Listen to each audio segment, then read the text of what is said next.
د ټول خاندان چې دی هغه لاهو شو، صرف پکې دی بچ شوی دی. 15 تنه بقایا نور ټول چې دی هغه ستاسو د دغه نه علاوه چې سیلاب لاهو کړه مړه شو پکې.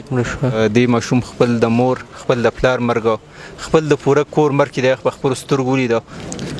قدرمندو کتونکو خوړ بانډه کې د کور مې د بر سایډ ته 2 تندرونه چې دی لګېدلي او د کور ټول کم کسان چې دی هغه یې لاهو کړي. صرف دغه یو ماشوم چې دی په ټول کور کې بچ شوی دی. اوس هم د یو ماشوم هغه تلاش چې دی هغه جاري دی، اوسه پورې ونه موندی شو. دا تندر چې په کم ټایم کې ولګېده، دغه ټایم کې ته کوم ځای کې وې، د کور د نور کم خلک چې دا به کوم ځای کې او ته پکې څنګه بچ وې؟ زه په دې کته ګیټ کې ولاړم او دا نور کور والا چې دوی دننه کور کې نو زما یو تر زوی لاندې راغی، مونږ ته آواز وکړو چې راوځئ. مونږ چې راووتو د دې لینډر ته راوخته، زموږ دا نور کور کړه. زه به دې لینډ پشتۍ کې په اخوا لاړم، 2 ماشومان را سره.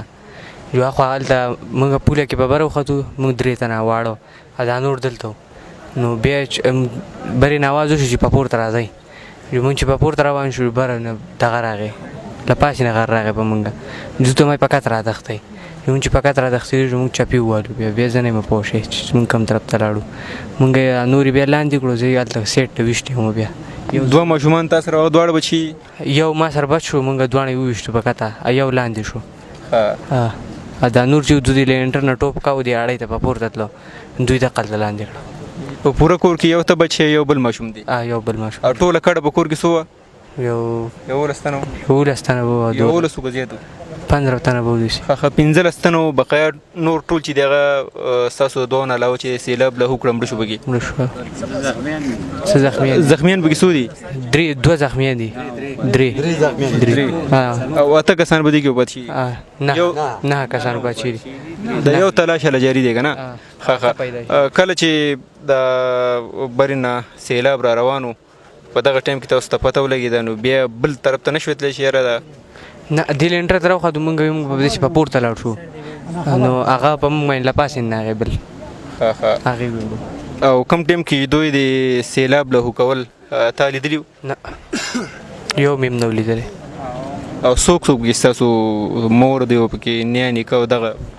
نیا نیکه دوی چې زما نیا نیکه هغه بر جومات ته تللی و، په دې سایډ باندې هغه هم چپې وهلي وو، خو ځان یې په خوارو وخت کلی بر جومات ته تللی و. او مور چې زما کوم هغه دلته په دې لینټر ولاړه وه، یو مې سره خور و، هغه په لینټر ولاړو. دلته کې اوس ریسکیو ټیم روان دی، کار شروع کړی. یو ماشوم هغه ډېر بډي له اوس هم نه راویستی شوي، او پرون نه مخکې ورځ 2 کسان چې ستاسو د دې کور کوم چې سیلاب لاهو کړي هغه راویستی شوي.